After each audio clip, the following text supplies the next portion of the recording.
William Henry, and this is Dreamland.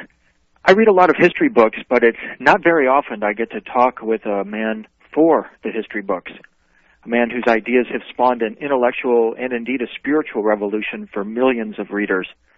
My guest today is Zecharia Sitchin, author of 10 books, including his latest Earth Chronicles Expeditions. His life work has been revealing the secrets of the Anunnaki, those from heaven to earth came, and documenting the cosmology of a 12th planet in our solar system. Zecharia, welcome to Dreamland. Hello. Good evening. Very pleased to have you here, sir. Thank you. Thank you, William. And you're in New York City today. I assume people would be able to pick up the interview at any time of day or night. Yes, Zecharia, they'll be able to download this interview for a long time to come and enjoy it at their leisure. That's why I said good morning, good evening. That's great. Thank you. One of the best things about your new book, and by the way, I absolutely loved it, and one of the best things that I found is that it enabled me to connect emotionally with your work, and I was very pleased that you took that approach. You provide behind-the-scenes scoops, the ups and downs along the way on your discoveries, and it seemed like as I'm reading it that you're always encountering a museum curator or an official who attempts to stonewall your investigation. And one of the things that is apparent is that you simply don't give up. Can you talk just for a moment about what drives you, Zecharia? What has taken you on this incredible journey that you've initiated over 30 years ago?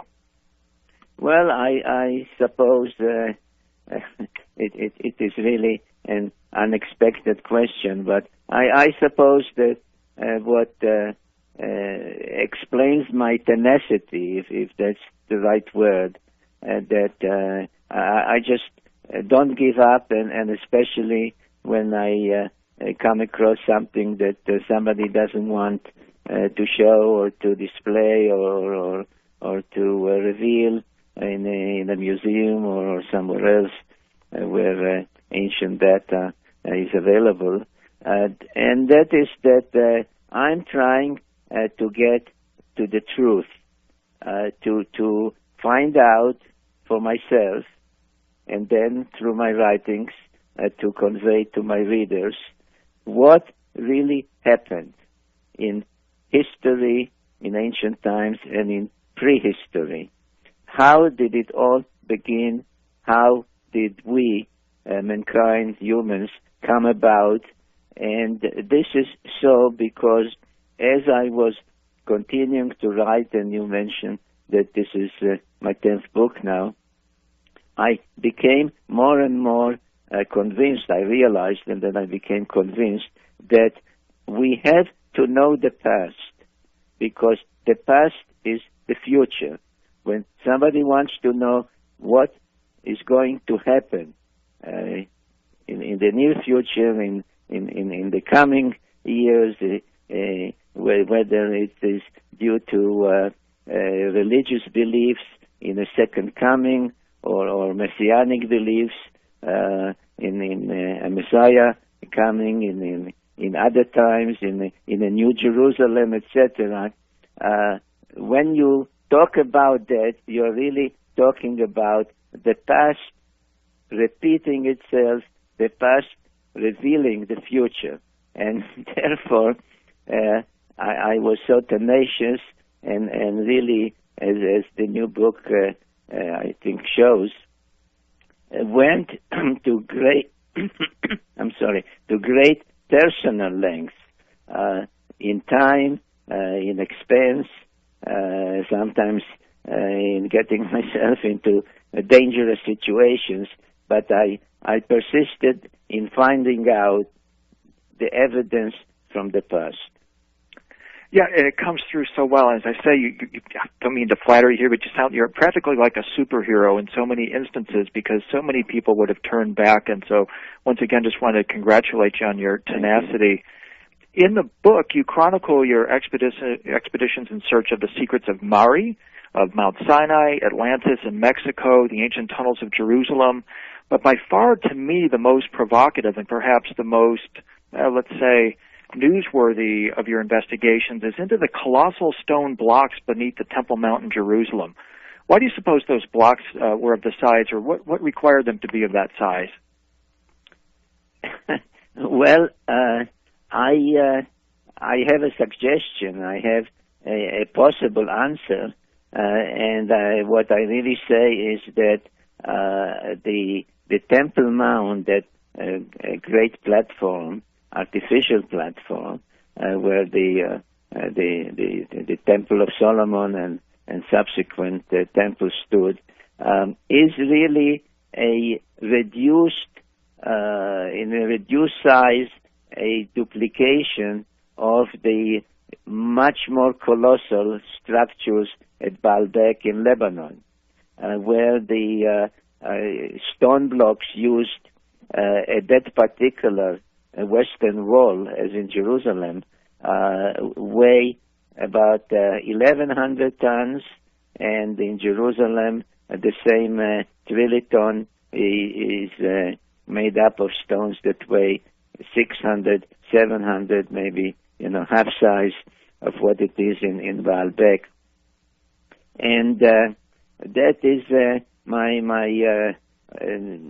only solution to the puzzle, and that is that while the platform in Baalbek that goes back to days before the flood, before the deluge, served, as it is stated clearly in the Epic of Gilgamesh, as a landing place for whatever air or space vehicles the Anunnaki used, that the one in Jerusalem served as mission control center from which the spacecraft that landed in the Sinai Peninsula and for which the two great pyramids of Giza were built, that was the purpose of the platform in Jerusalem. So all of these sites, Baalbek in Lebanon, Jerusalem, the spaceport in the Sinai that was destroyed with nuclear weapons about 4,000 years ago, and the two pyramids, great pyramids of Giza, all were components of the post-flood, post-diluvial space facilities of the Anunnakis. I have made that suggestion, and I have no other reasonable or plausible explanation than this one. And it seems that you can't pick up a magazine, tune on the television today without hearing about all of the turmoil in the Middle East and what's happening in Iraq. And it just seems to me that ultimately the only way that any of this makes any sense at all is with understanding of your books. Would you care to comment on this in terms of the relation of your to what's happening in that part of the world today? I must tell you that just as we speak about, I think 3 or 4 days at the most ago, there was this terrorist suicide bombing at the Hilton Hotel at a place on the Gulf of Eilat called Taba. And in my chapter dealing with the Sinai Peninsula, I describe my stay at that very hotel and the crossing of the border that is just a few yards from that hotel, and my failed or disrupted attempt, because I went there because it has a helicopter pad, and I was supposed to take a helicopter flight one more time, because I have those photos in the book that I have not shown for almost 30 years until this book. I was supposed to take a helicopter flight the next morning, and it was foiled by the arrival of the U.S. Secretary of Commerce, Mr. Brown, for some conference that he called in a hurry. So you're asking me the question, and I am asking myself the question, what is going on? I mean, almost every place, like in Jerusalem or in Baalbek, which is one of the favorite training places of the Hezbollah terrorist group in Lebanon, wherever I go, it seems that current events are trying to either catch up with me or overwhelm what I'm writing. Is there a reason for all that, Bill? Let the readers decide. Right. Did you have any intuition personally that Iraq would become the hotbed it became, given the information that we know is underneath the ground yet in Iraq? Well, as far as Iraq is concerned, the story of gods and men that started almost over 400,000 years ago, not 4,000, but 400,000 years ago. It all started there, and we are all familiar with the biblical prophecies, both the Old Testament and the New Testament, that, I'm Alpha and I'm Omega, I'm the first and I'm the last. What was the beginning will be the end. So I'm sitting and watching. Yeah, and much has changed in the world, of course, since 1976 when you first published The 12th Planet. We now have cell phones, nanotechnology, mastery of the genetic code. That had to be something that just caught you by, if not surprised, by great intrigue. We have string theory, wormhole theory, but still your ideas only seem to gain more resonance. And right. Do you feel this way too, and can you explain that? Well, maybe the explanation is, as I stated earlier in our talk, and that is that I'm dealing with the truth. I'm dealing with what really happened on Earth, and that hasn't changed whether technology has advanced, because we are still only catching up. One of the books that is devoted almost entirely to comparing the ancient data to modern scientific discoveries, titled Genesis Revisited, has a subtitle, Is Modern Science Only Catching Up with Ancient Knowledge? So we are just catching up, but we are still just catching up with what was known so much earlier in antiquity. And you mentioned this first book of mine, titled The 12th Planet. I can tell you that it is still outselling all my other books. In the American paperback edition, it is now in its 37th printing. The publisher tells me that this is the only book that they ever published that after 27 years is still in print and still selling tens of thousands of copies a year. All in all, it sold well over 1 million copies.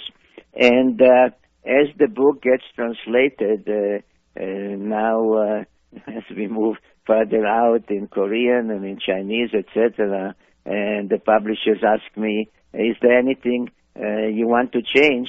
And I say absolutely nothing. Any edition, any translation, William, of the book of today is exactly the same as the first one published in 1976. There is absolutely nothing to change. Yeah, and that's what makes your work so remarkable. It's kind of funny. People used to ask, well, which of Zechariah's 9 books and now 10 should I read? And I would always say, well, read all of them once or read The 12th Planet 9 times.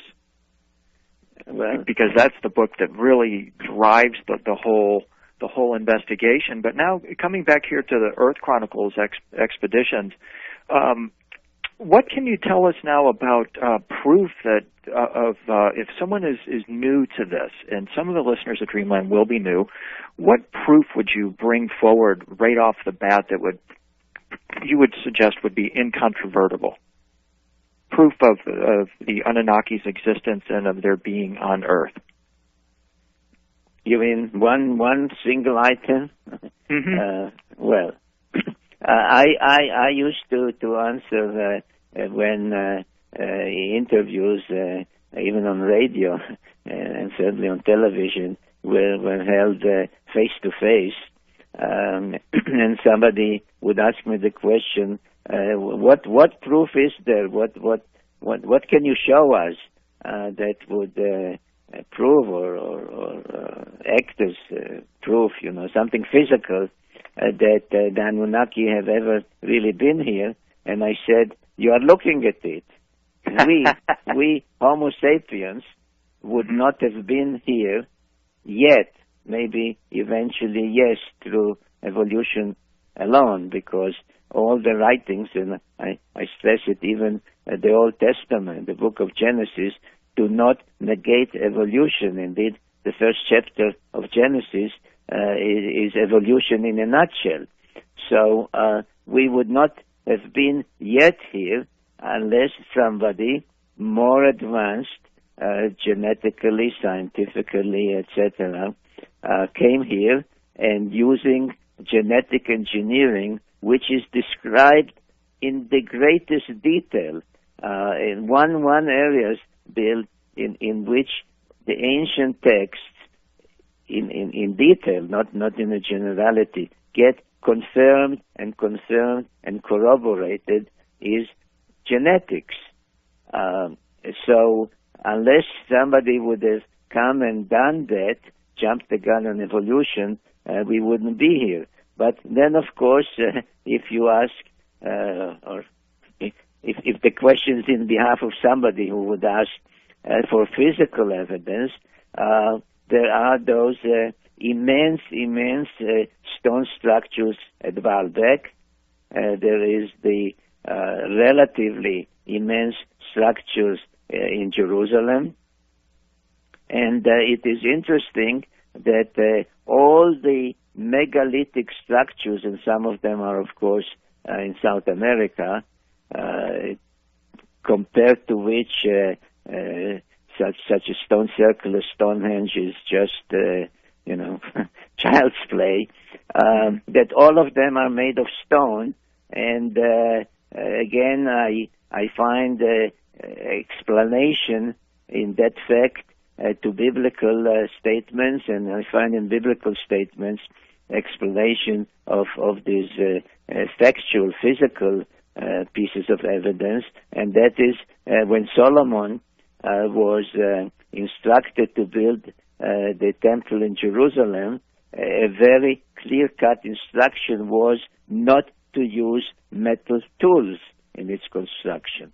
So that is why all the structures left behind by the Anunnaki, those literally meaning those who from heaven to earth came, are made of stone and not of metal.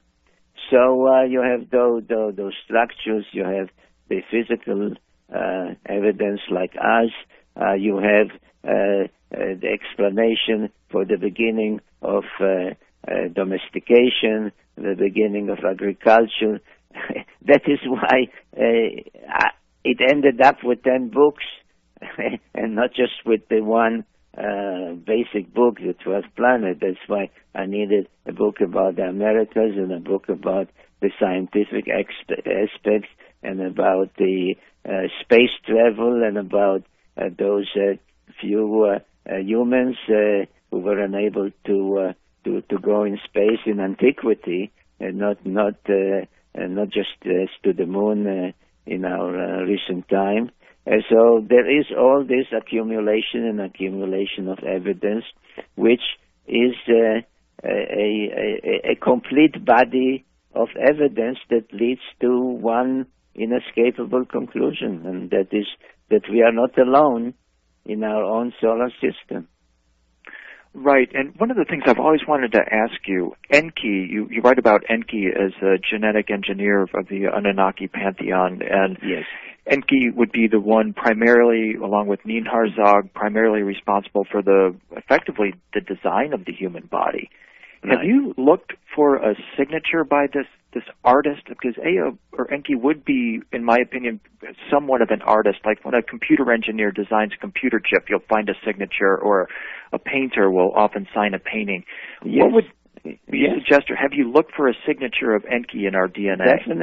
Definitely. I show it in my books because Enki among his epithets, he was also known as air, whose home is water, and which has various implications explained in the book, the Lost Book of Enki.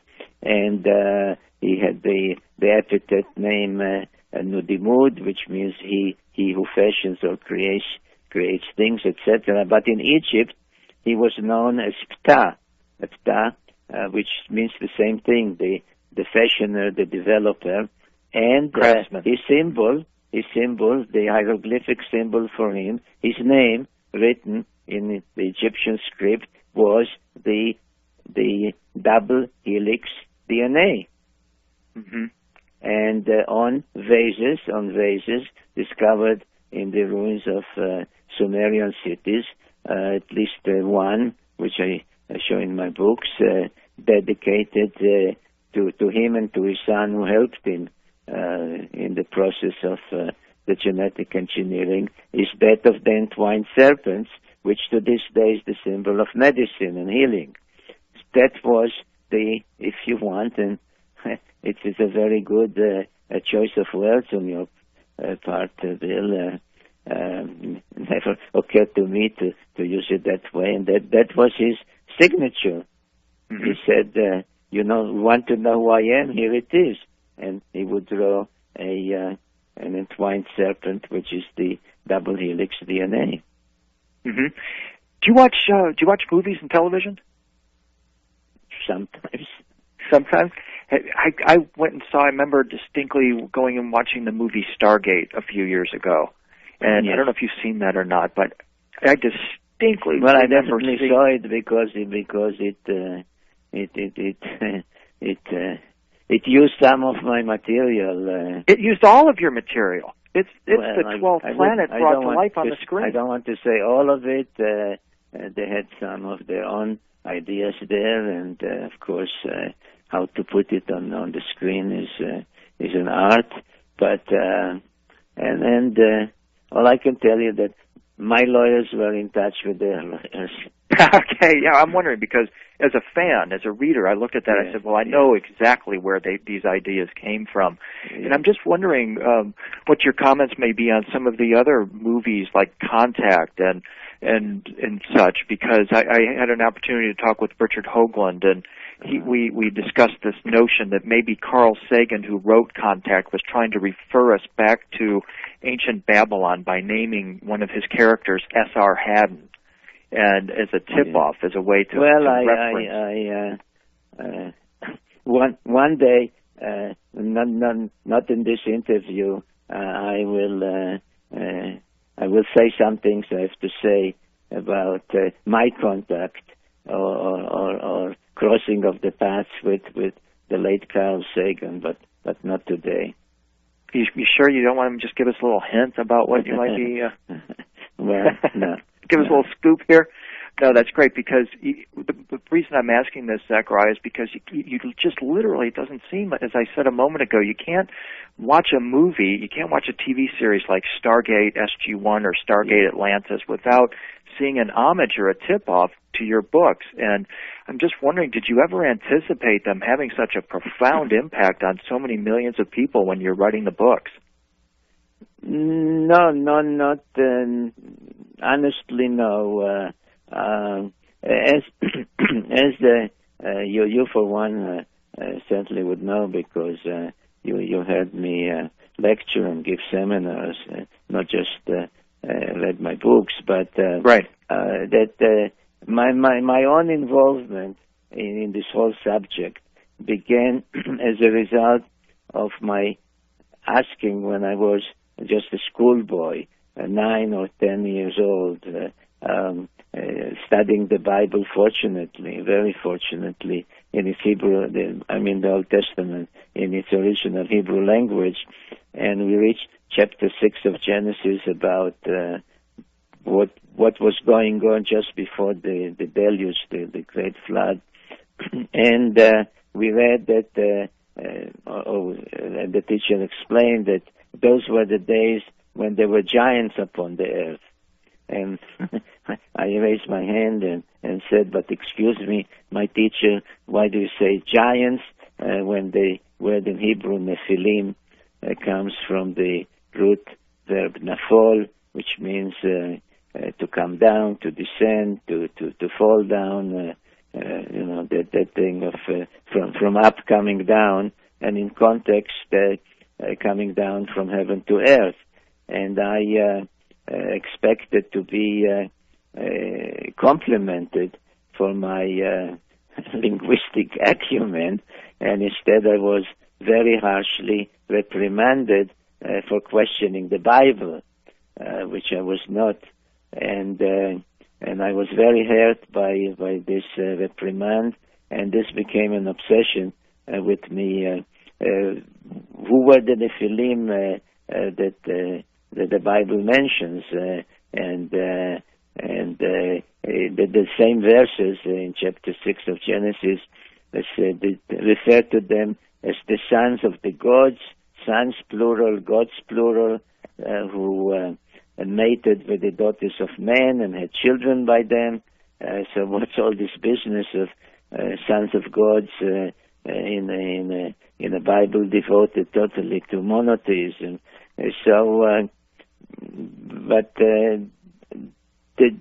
My research, the first book, was the result of a persistent and obsession, desire to find out who were the Nephilim.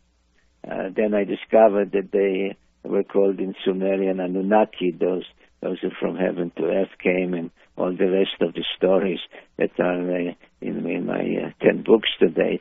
And so it started as a search for my own sake, which at some point I felt that I have so many insights into what the Bible says. I have so many understandings of what the Sumerian texts say. Indeed, when the first book was published, and it was almost wholly devoted to the Sumerians and their texts and what the texts mean and who the Anunnaki were, etc., the customary reference to those ancient writings were Babylonian.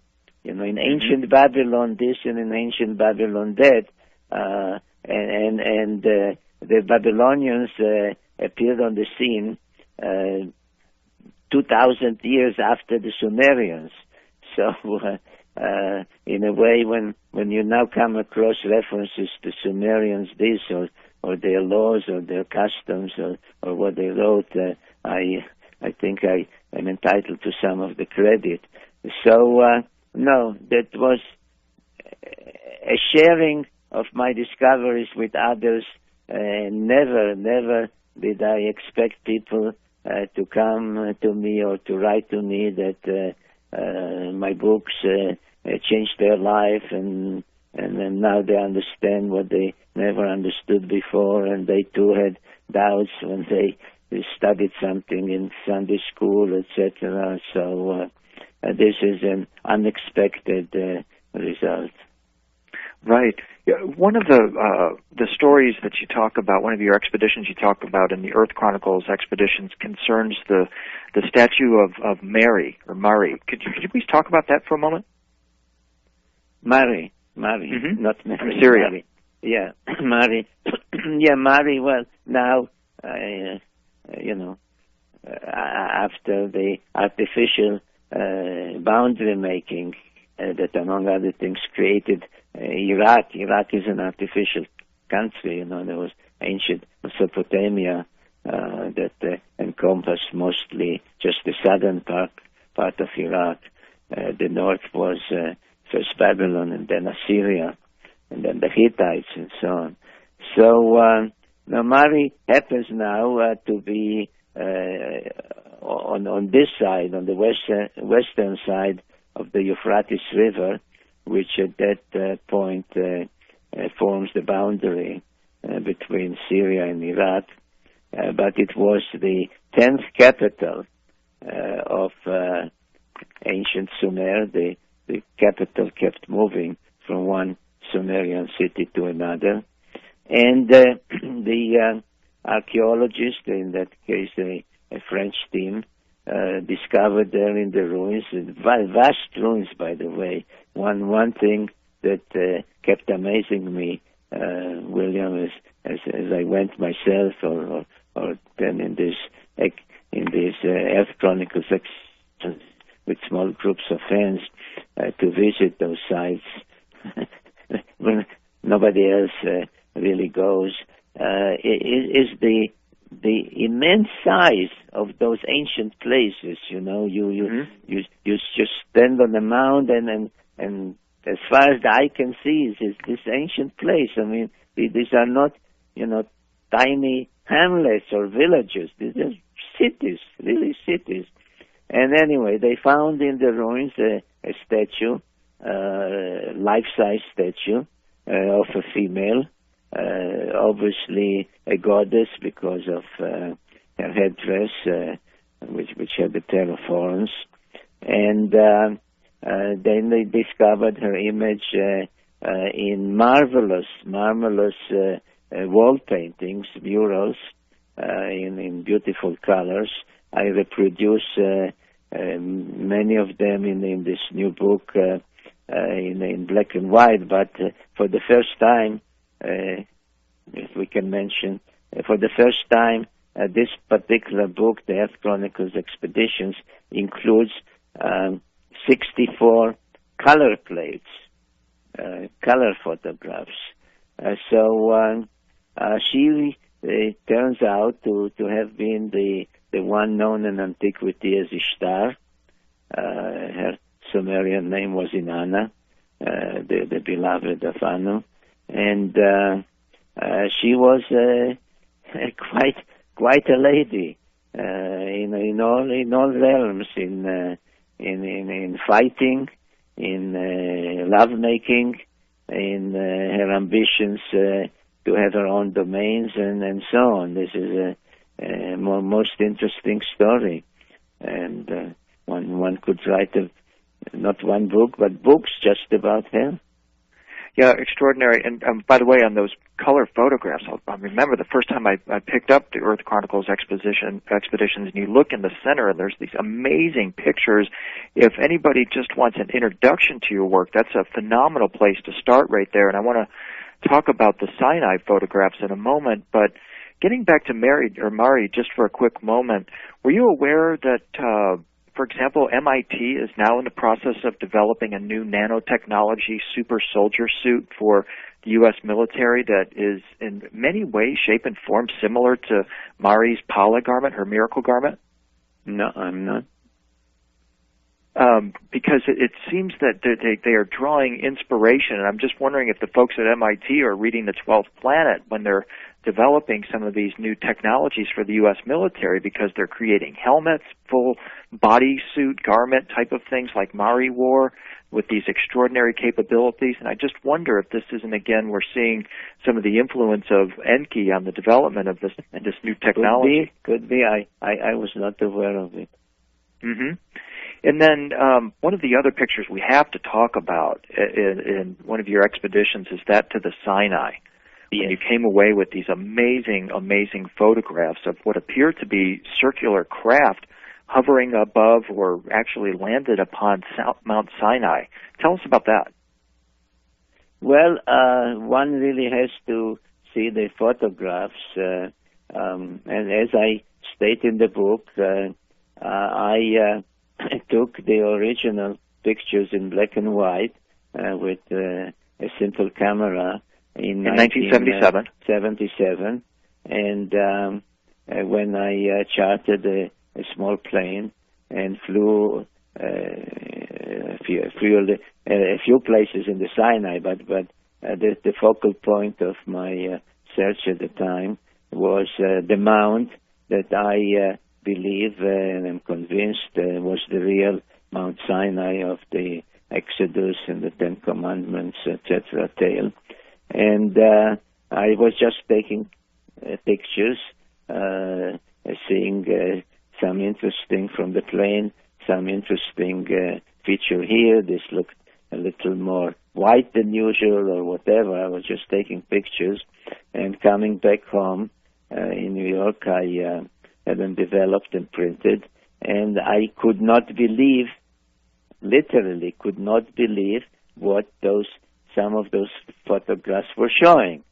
And this was so incredible that I felt, and at that time I was writing my second book, The Stairway to Heaven, that does deal with the Sinai Peninsula, etc. That was one reason I took those flights, and then some flights before that, and went by car. And you asked me about the tenacity. Okay, that was one aspect of them. But the photos were so incredible of a certain object and some other features like openings and like openings in a row and the cave and a round opening, all kinds of features. Right. One has to see the photographs to know what we are talking about, and they were so incredible that I felt that I cannot, in good conscience, show them or release them without going myself again to the place, and in this time not flying over the mount, but landing on it, landing with the helicopter and touching, if possible, those objects, and then looking in, and if it's a cave-like thing, etc.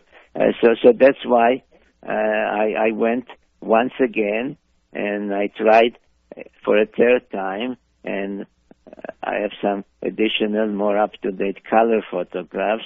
And as I mentioned, the final attempt took place when I was at the Hilton in Taba, and it was frustrated. So I decided after 27 years to show the photographs, and it's up to you and other readers to make up your mind. Is it for real or not? Right. You know, one of the big questions that's on a lot of people's minds these days is what is going to happen in 2012? And I know you touched on this in the Lost Realms, but do you see any connection between the Anunnaki and 2012? Well, I'm going to write by it in book 11. Oh, fantastic. So I'll give you the answer in our next interview. Okay, excellent. Well, that's good to hear that so we've got a new book in the works. Will that be out this year, next year? Not this year, but next year. Not this year. Okay. Well, and this year is almost over. Mm-hmm. And just another subject that comes up a lot, and I know listeners are interested in it. I'm somewhat interested in it, and this is why I have to ask you about it. There's a lot of people that believe that the Enki faction of the Anunnaki are hybrid human reptilians, that they look human but they can shapeshift. Have you ever come across anything in the Sumerian text or have any data to offer that supports contention such as that? Well, okay. It is my firm policy not to comment about the writings of others. Right. I don't want you to do that. I'm just wondering if they show up in the Sumerian text. Not because I may agree with them or disagree with them, but because I feel that each one is entitled to his opinion, to his view of the evidence, etc. So God bless all the others. But there was one instance, don't ask me for the names, where I felt very strongly meeting with that author, who, by the way, asked for the meeting and told me what he intends to write in his book on this subject of reptilians. And I told him, don't. It isn't so, okay? Okay. It isn't so. It's totally baseless. Okay. But in your investigations into the Anunnaki, did you ever uncover any data that referenced other races besides the Anunnaki, or are the Anunnaki in competition with any other races for Earth? Well, the Anunnaki were they came from their planet on which they evolved, on which they had various, if you want, nations, on which they had wars, in which nuclear weapons were used, and that's why their planet got into trouble. And we don't have color photographs of the Anunnaki. So, and I'm sometimes asked to explain the various races of men on Earth, why some are white and some are black and some are, yellow and so on. I don't have the explanation. There were definitely various groups. The Anunnaki is a very encompassing term. It means those who from heaven to earth came. Were they all alike? Probably not.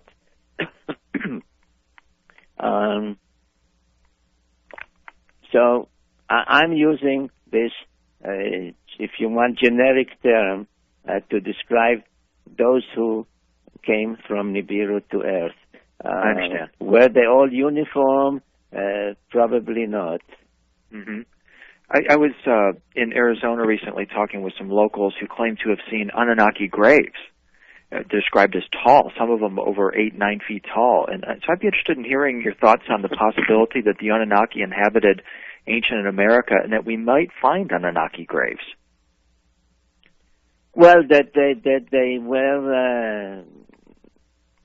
the word inhabitant implies certain things, length of stay, etc., etc. Visitor. So I don't want visitor. This is that they were here. Okay.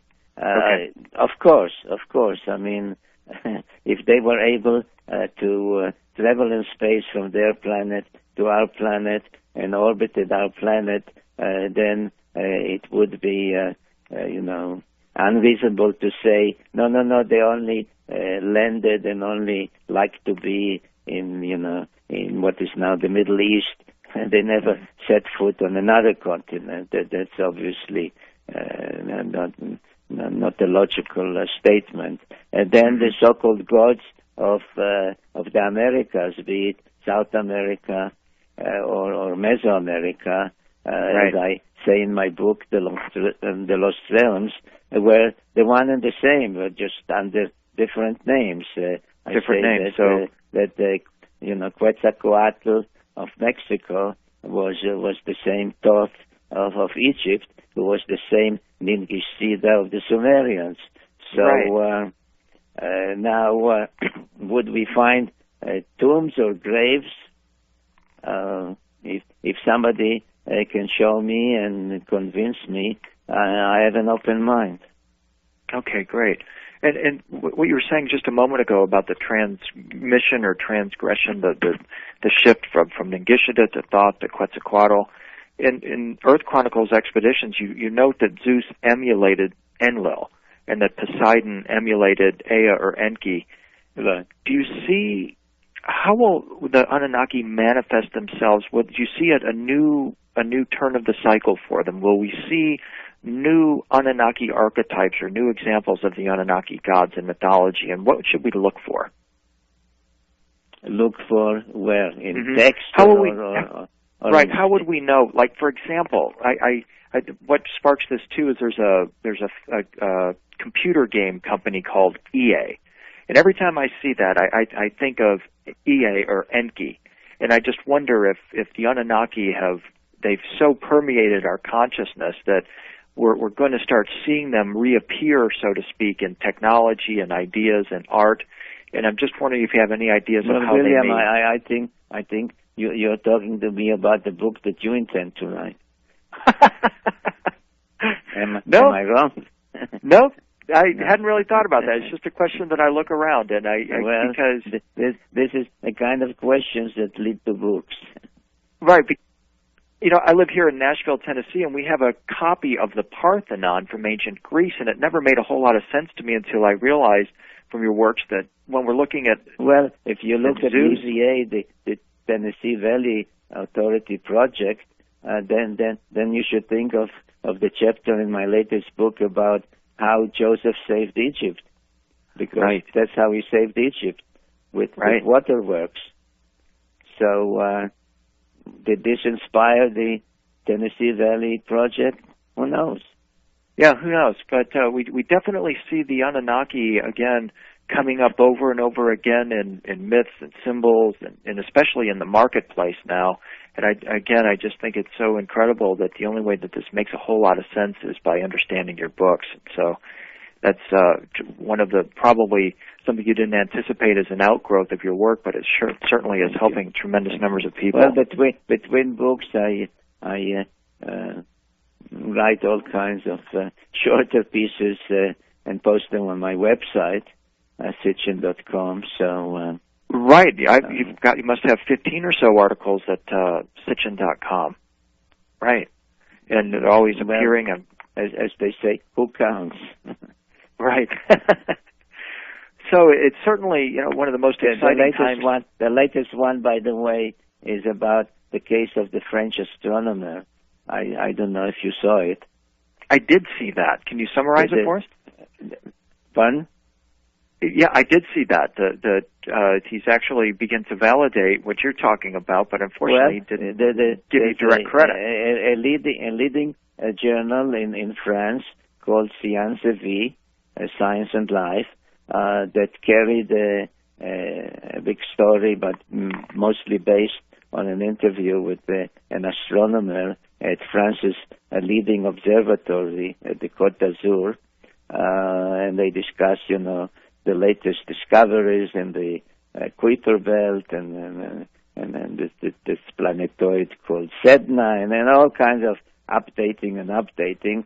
And he there went into a whole discourse about there being one more planet, which he predicted will be discovered, and described the planet and how it originated and how it happened to be a member of our solar system, and even offered the magazine which they published a sketch of the planet's orbit and where in that orbit it is probably now.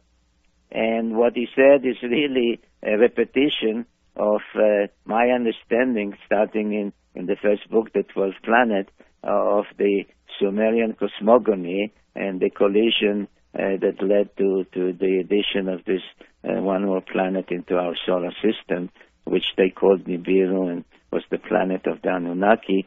And based on further research and advances in my book Genesis Revisited, I gave the orbit of the planet and where it is probably now, and this astronomer in France offered the magazine as his sketch, my sketch, apart from following my thesis, etc. And when he was contacted about it, he played dumb and didn't answer. And when my French editors contacted the magazine, they said it's impossible. I mean, it's not possible that the French astronomer would pick up ideas or a sketch from somebody in the United States. They just are above that. So getting nowhere with the French themselves, I decided to put the story on my website. Mm-hmm. Yeah, glad you did. And that brings up another question. I've recently read about the activity, the endeavor by the scholars from the Pennsylvania Sumerian Dictionary Project, where they're assembling a massive Sumerian dictionary that'll be on the Internet. And they estimated that there are 25,000 tablets a year coming out of the ground in Iraq. What missing information, if any, would you be looking for in tablets such as that? Well, we know because in those ancient lands, both temples and royal palaces had actual libraries, and they didn't keep books as we keep books. They kept clay tablets on which the text, the stories, the information was inscribed in a script we call cuneiform, made by the scribe with a wedge-like stylus. And those tablets were arranged on shelves the way we arrange our books in modern libraries, on shelves, wooden shelves, one tablet next to the other.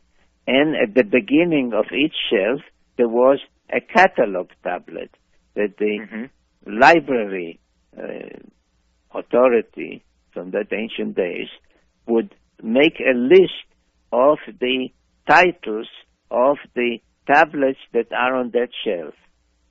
And thus we know, because, through wars and earthquakes and passage of time and whatnot, most of those places were damaged, buried under the sand, destroyed in fires, destroyed in wars, and whatnot.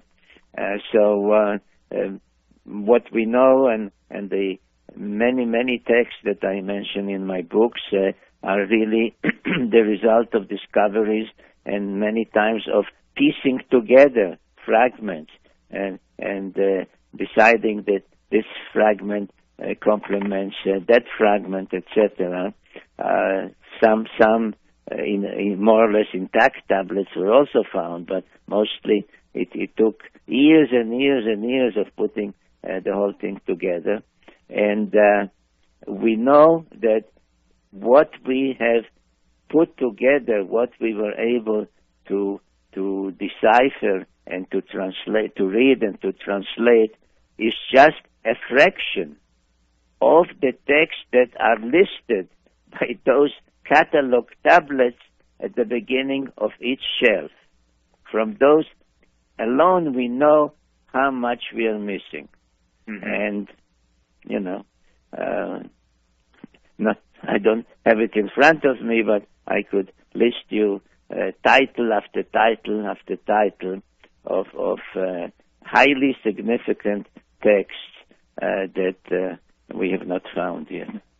Do you put any credence into the notion? I'm not asking you to comment really on a conspiracy theory, but let me ask it this way: how did you feel when you watched the destruction of the Iraqi National Museum at the beginning of the? I felt badly, very badly. That's watching history unfold. You read about conquests that happened in the ancient world, but you haven't seen that in the modern world, at least that I can recall, of just a devastating loss such as that. Fortunately, due to the fact that we have photography and we have other means of copying and recording of what was on exhibit and what is lost or disappeared. But, there's this famous case of the library in Alexandria, right, where they didn't make photocopies of anything, and a vast store of information has been lost. So, do you put any credence into the idea? It's heartbreaking. But at the same time, it makes it possible for a guy like me to piece the story together and tell it to others. Have you ever encountered secret societies or governments that you're in competition with that are secretly pursuing the science and history of the Anunnaki? No,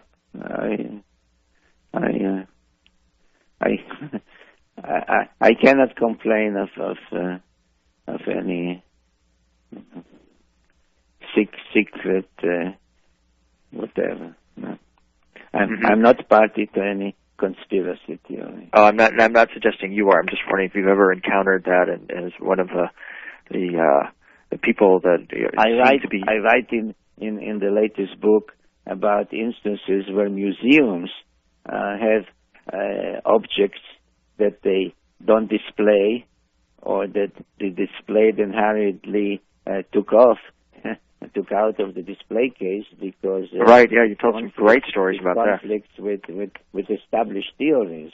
But that I encountered plenty, and what I write about in this book, the Earth Chronicles Expeditions, is really I'm just writing about a few of the journeys and a few of the subjects. I probably could write another one or two or three books to really tell all that I have seen and encountered. And I hope you do, Zecharia. It's been a very, very fast hour. I want to thank you deeply for taking the time to talk with us today. It's been absolutely wonderful talking with you. Well, it's a pleasure being on your program, and say hello to Whitley and Anne. Linda Moulton Howe, unique in this world, a science reporter who dares to approach our environment with an open mind. She's willing to look at the deepest of mysteries, and her website, earthfiles.com, is the very finest website of its kind in the world. Do not let your day pass without going to earthfiles.com. Linda Moulton Howe, the best there is. One reporter who loves mysteries is radio's leading science journalist, Linda Moulton Howe. She's an Emmy Award-winning TV producer, documentary and film writer, and the reporter and editor for earthfiles.com, the Internet's most respected edge science website. Today she's got a report for us updating the Shag Harbor UFO incident from Canada, one of the strangest and best documented UFO incidents in history. Here she is from Philadelphia, Linda Moulton Howe. Thanks, Whitley. One of the most interesting conferences about the UFO phenomena that I've ever attended and spoken before was the 2003 Crash Retrieval Conference in Las Vegas, organized by MJ-12 document investigators Bob and Ryan Wood, and they're doing it again this year. The second annual UFO Crash Retrieval Conference will be November 12th to the 14th at the Sunset Station Hotel in Las Vegas, Nevada. The speaker lineup features Canadian researchers Grant Cameron and Don Ledger, British researcher Nick Redfern, and American investigators including myself, Jim Mars, Peter Robbins, Dr. David Pace, Stephen Bassett, Dr. Robert Wood, and his son Ryan Wood.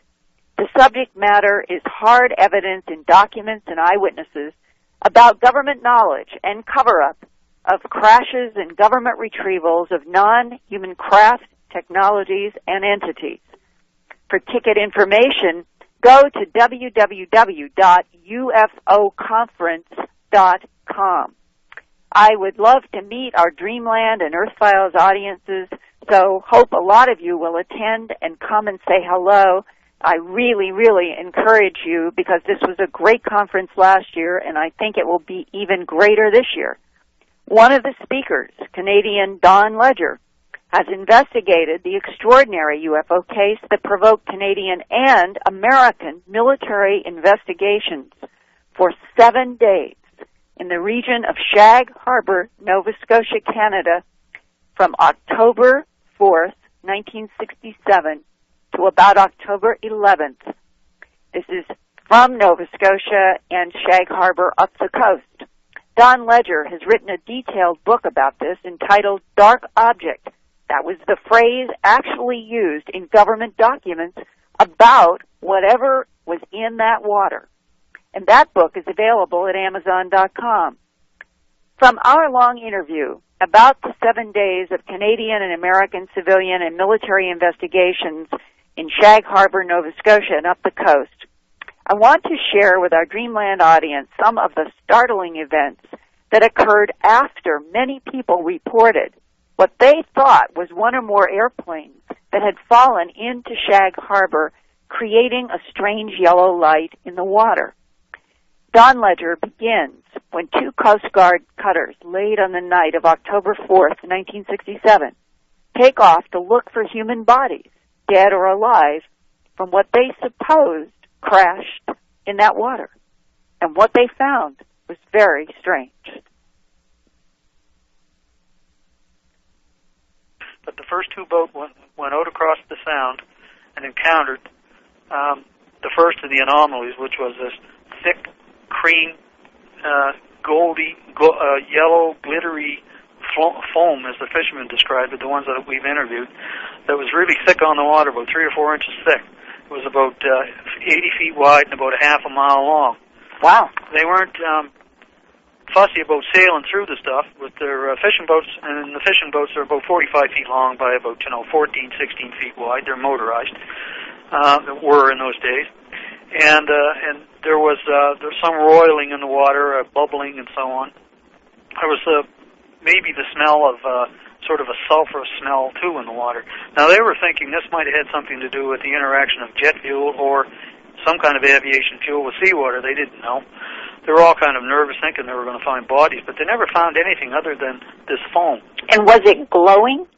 It sort of glittered, like it said. One of the fishermen said, like as if you'd taken sort of shaving cream. It didn't look like sea foam. You know, they all knew what sea foam was. This wasn't anything like it. If you took sort of a shaving cream, and sprinkled yellow speckle or gold speckle on it, it had that kind of a shimmer to it. And there was, later on in one of the documents, it said military documents. It's a shame nobody thought to take a sample, but nobody was thinking that they were looking for anything unusual other than bodies and so on. They heard the boat starting up. I remember Ron O'Brien telling me one time, he says it was so clear that night and quiet out there on the water, he was out on one of the boats, that they could hear the twin diesel starting up in the Coast Guard cutter over on Clark's Harbor in Cape Sable Island. It was a twin diesel thing. Still, it was 13 miles away and at its speed. It took them almost an hour to get there. But they showed up, gave a message to Ron O'Brien, who was out on the water, saying that the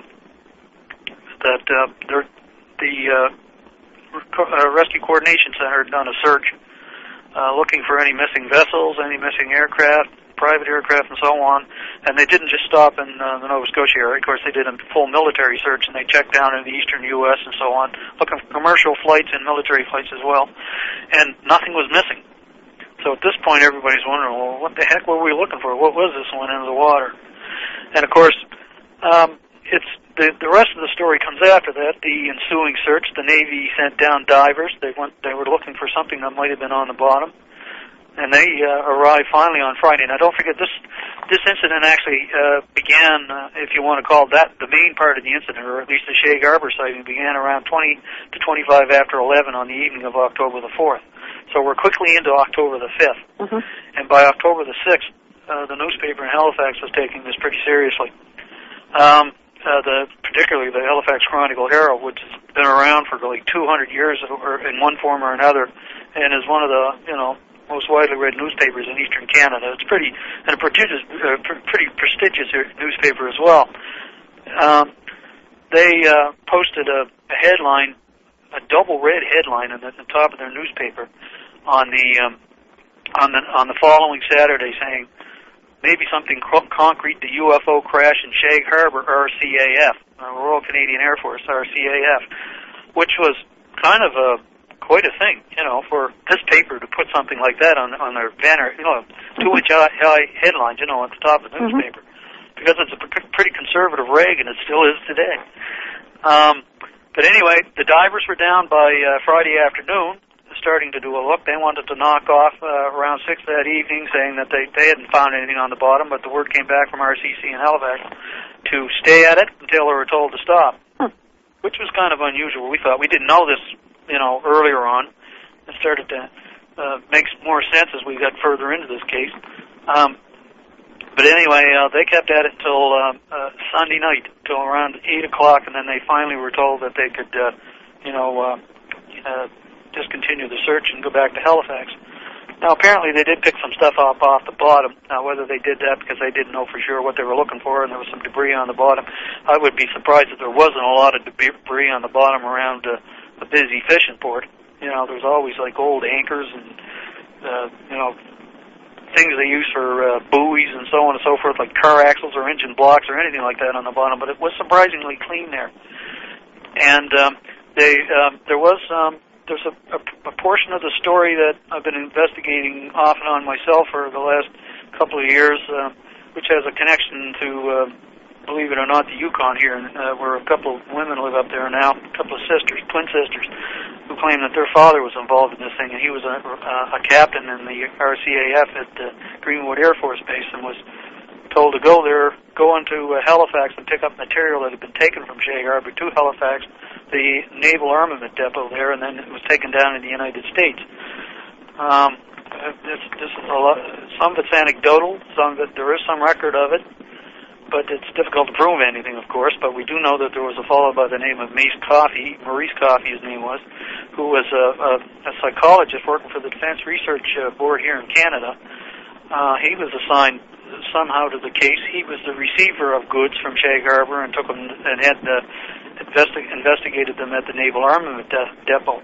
Now, we don't know for sure whether this particular, this stuff that was brought off the bottom was anomalous or not. But it seems strange to me that if it was anything other than anomalous, that they would put it on a flatbed truck and take it down to the United States, if we can put any stock in that into that story. Again, anecdotal. How did Maurice Coffey spell his name? His name is referred to as Mace, M-A-C-E, C-O-F-E-E. And what was his title? Well, he was a scientist working for the Defense Research Board, apparently in the field of psychology. And did you ever get any details about whether his work in psychology had to do with counterintelligence or something like that? Well, I would imagine he probably had something to do with counterintelligence in some manner or degree. We had touched base eventually with his daughter. He's since passed away, and who told us that that her early life had memories of a lot of people in and out of their lives who were involved with the military and so on and so forth, and that there was always some sort of seemed to be like some secret thing going on. She'd asked him about UFOs on different occasions, and he wouldn't talk about it. And but of course, the fact that he wouldn't talk about it doesn't make it a fact that there was something there. But our subsequent attempts to contact people who he worked with back in those days have been fruitless. They won't talk to us. Have you asked point blank, do you know anything about the foam or the yellow light in Shag Harbor on October 4th through the 5th and 6th of 67? No. Well, there was nobody to talk to. I mean, nobody talked to us in that regard. What is the strongest evidence, either in terms of eyewitness testimony or documents or physical evidence that you've come across in your investigation that would link the Shag Harbor incident in 1967 to something in the so-called extraterrestrial realm? Well, remember I mentioned that the people involved originally in this, the original witnesses and so on, thought it was an airplane, but it was the military that tagged it as a UFO on the documents. There's quite a document trail here, starting with the Air Desk in Ottawa. This is the one that used to handle UFO reports. Squadron leader Bain, who was in charge that particular night, he's the one that actually made the margin notes on the document stating UFO, and he underlined it 3 times. He was the one that got the search initiated through Rescue Coordination Center in Halifax to go look on the bottom. And the paper trail after that, there's a Colonel Turner involved, without me getting all my notes out here and everything. There's a Colonel Turner who was the overall coordinator, it seems, of the search, who said, made no bones about the fact that this couldn't be explained away by any space junk, it couldn't be explained away by flares, it couldn't be explained away by aircraft, and so on and so forth. We have documents, different documents denoting different particular occurrences after the fact.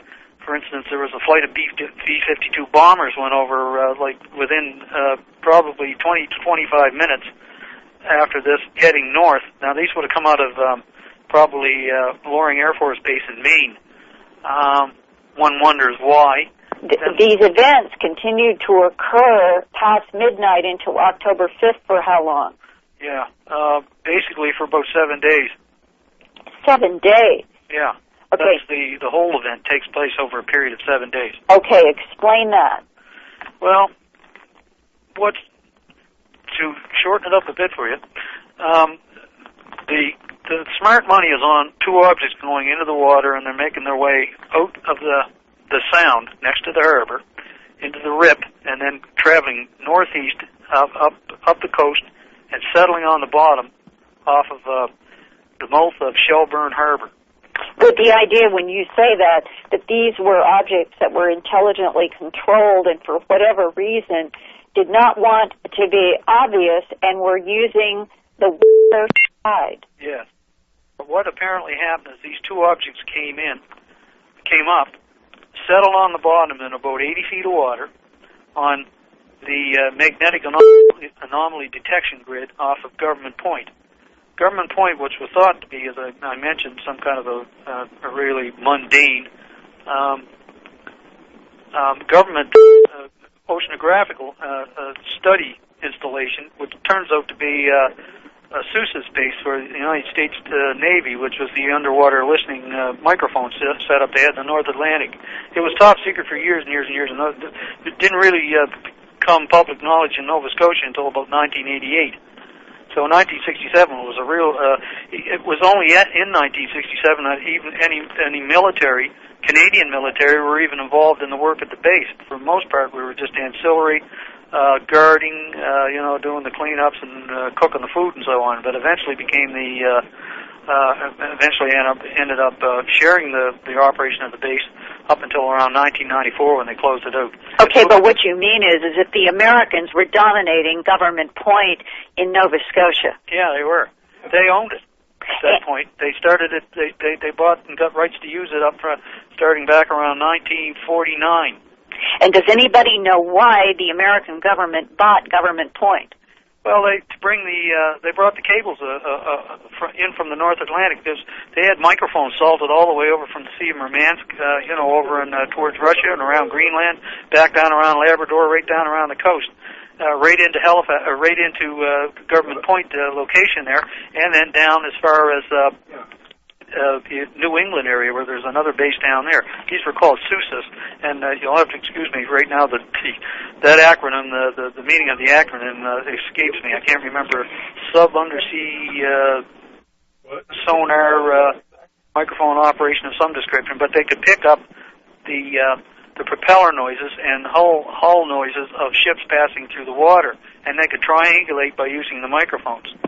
So our American government's installation, the SUSA installation at Government Point in Nova Scotia, since the end of the 1940s meant that the American government was very well aware of any sound, any vibration that was occurring underneath the water. Oh, for sure.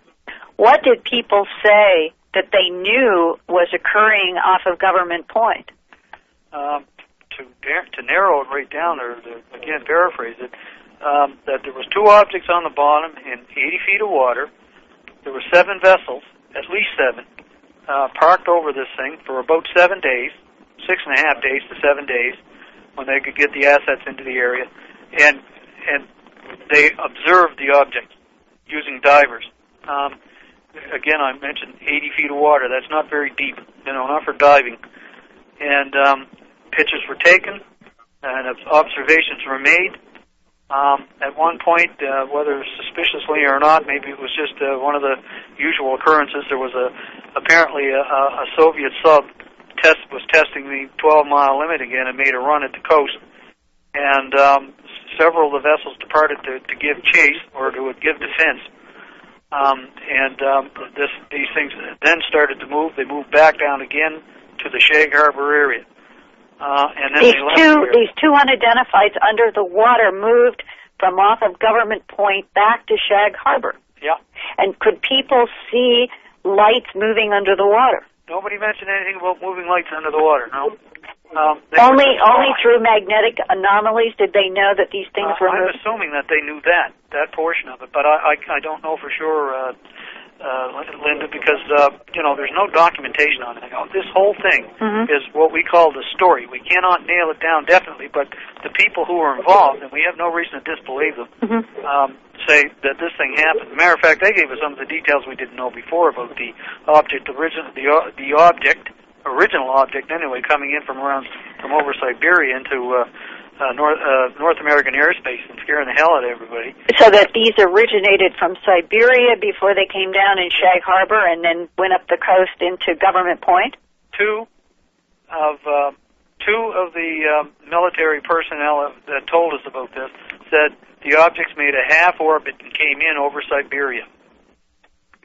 And that is one of the startling pieces that Don Ledger has been able to add to this, is that the more they were able to find people who could give them at least some insight about what happened in '67, that this was being tracked from Siberia, whatever these objects were, all the way into and down into the water of the Nova Scotia Shag Harbor.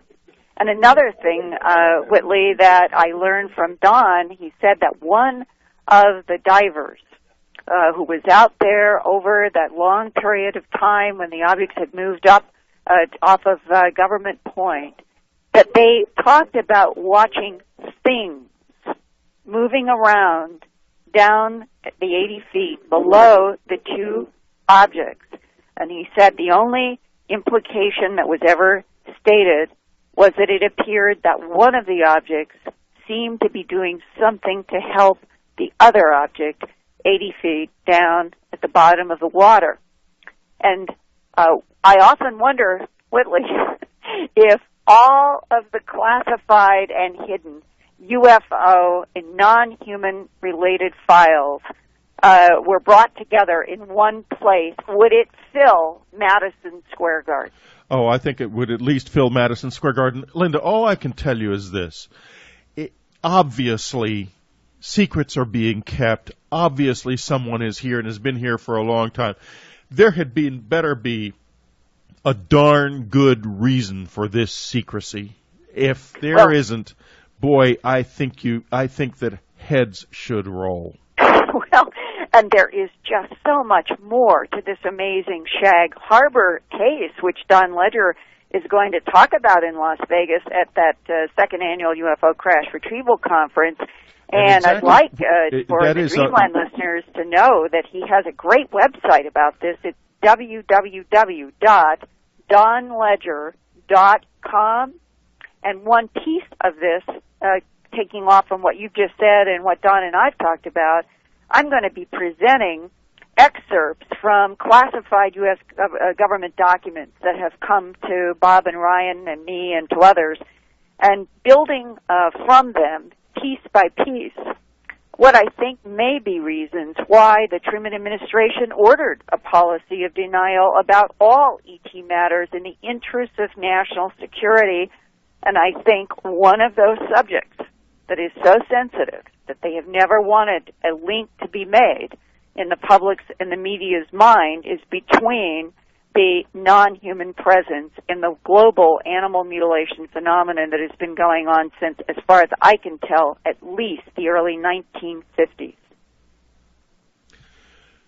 At least. And, the fact that phenomenon is so bizarre and disturbing could be part of the reason for the secrecy, because it could be that the President of the United States would have to go out on TV and say, well, ladies and gentlemen, there's some very strange beings here. They're highly intelligent. They're far more powerful than we are. We can do nothing whatsoever about them. And not only do they mutilate cattle, they're liable to show up in your bedroom. Thank you very much. And I don't somehow think that press conference is ever going to happen. Yeah, and when you go back to Shag Harbor, and you realize that Canadian and American military forces were in there for an entire week, and that for somebody had information that they had monitoring from the surface of the water. Apparently, according to Don, they don't have any information that anybody tried to go down in the water to approach these craft that stayed down there. and that they had at least they had the impression that there was a problem and that one of these objects was trying to help the other object, and that these quote-unquote things, never been defined by the eyewitness, what were the things that seemed to relate to an effort to help. It suggests that somebody in the Canadian and American government knew that we could be there as humans monitoring on the surface without any concern of any harm. And these are some of the mixed signals in this phenomena that keeps me intrigued about different agendas, different types, and possibly different futures, depending upon what is announced publicly first. Well, Linda, thank you for a fabulous report, and you know, this is the best. It's the most well-documented case of I think UFO case there is. I don't think there is a better documented one, and it was beautifully done. Remember the conference that's coming up, and why don't you repeat their website again?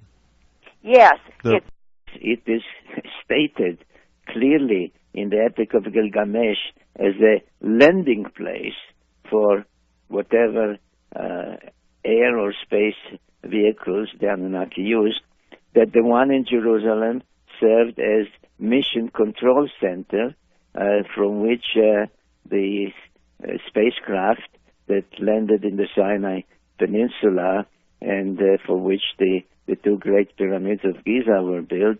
That was the purpose of the platform in Jerusalem. So all of these sites, Baalbek in Lebanon, Jerusalem, the spaceport in the Sinai that was destroyed with nuclear weapons about 4,000 years ago, and the two pyramids, great pyramids of Giza, all were components of the post-flood, post-diluvial space facilities of the Anunnakis. I have made that suggestion, and I have no other reasonable or plausible explanation than this one. And, you know, it seems that you can't pick up a magazine, tune on the television today without hearing about all of the turmoil in the Middle East and what's happening in Iraq. And it just seems to me that ultimately the only way that any of this makes any sense at all is with understanding of your books. Would you care to comment on this in terms of the relation of your to what's blocks beneath the Temple Mount in Jerusalem? Why do you suppose those blocks were of the size, or what required them to be of that size?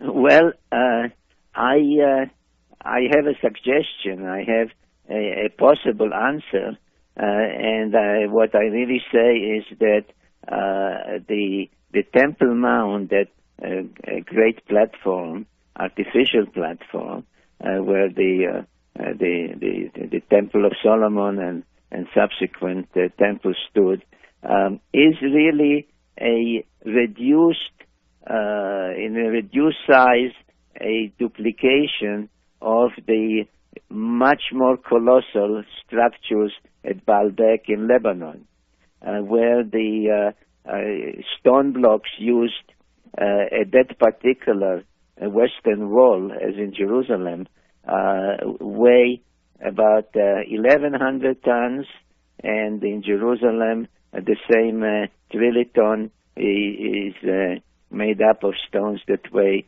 600, 700, maybe, half size of what it is in Baalbek. And that is my only solution to the puzzle, and that is that while the platform in Baalbek that goes back to days before the flood, before the deluge, served as over 30 years ago. Well, I suppose it is really an unexpected question, but I suppose that what explains my tenacity, if that's the right word, that I just don't give up, and especially when I come across something that somebody doesn't want to show or to display or to reveal in a museum or somewhere else, where ancient data is available. And that is that I'm trying to get to the truth, to find out for myself, and then through my writings to convey to my readers what really happened in history, in ancient times, and in prehistory. How did it all begin? How did we, mankind, humans, come about? And this is so because as I was continuing to write, and you mentioned that this is my 10th book now, I became more and more convinced, I realized, and then I became convinced that we have to know the past, because the past is the future. When somebody wants to know what is going to happen in the near future, in the coming years, whether it is due to religious beliefs in a second coming or messianic beliefs in a Messiah coming in other times, in a New Jerusalem, etc. When you talk about that, you're really talking about the past repeating itself, the past revealing the future. And therefore, I was so tenacious and really, as the new book, I think, shows, went to great, to great personal lengths, in time, in expense, sometimes in getting myself into dangerous situations, but I persisted in finding out the evidence from the past. Yeah, and it comes through so well. As I say, you don't mean to flatter you here, but you're practically like a superhero in so many instances, because so many people would have turned back. And so, once again, just want to congratulate you on your tenacity. In the book, you chronicle your expeditions in search of the secrets of Mari, of Mount Sinai, Atlantis in Mexico, the ancient tunnels of Jerusalem. But by far, to me, the most provocative and perhaps the most, let's say, newsworthy of your investigations is into the colossal stone William Henry, and this is Dreamland. I read a lot of history books, but it's not very often I get to talk with a man for the history books, a man whose ideas have spawned an intellectual and indeed a spiritual revolution for millions of readers. My guest today is Zecharia Sitchin, author of 10 books, including his latest Earth Chronicles Expeditions. His life work has been revealing the secrets of the Anunnaki, those from heaven to earth came, and documenting the cosmology of a 12th planet in our solar system. Zecharia, welcome to Dreamland. Hello, good evening. Very, very pleased to have you here, sir. Thank you, William. And you're in New York City today. I assume people would be able to pick up the interview at any time of day or night. Yes, Zecharia, they'll be able to download this interview for a long time to come and enjoy it at their leisure. So that's why I said good morning, good evening. That's great. Thank you. One of the best things about your new book, and by the way, I absolutely loved it, and one of the best things that I found is that it enabled me to connect emotionally with your work, and I was very pleased that you took that approach. You provide behind-the-scenes scoops, the ups and downs along the way on your discoveries, and it seemed like as I'm reading it that you're always encountering a museum curator or an official who attempts to stonewall your investigation. And one of the things that is apparent is that you simply don't give up. Can you talk just for a moment about what drives you, Zecharia? What has taken you on this incredible journey that you've initiated?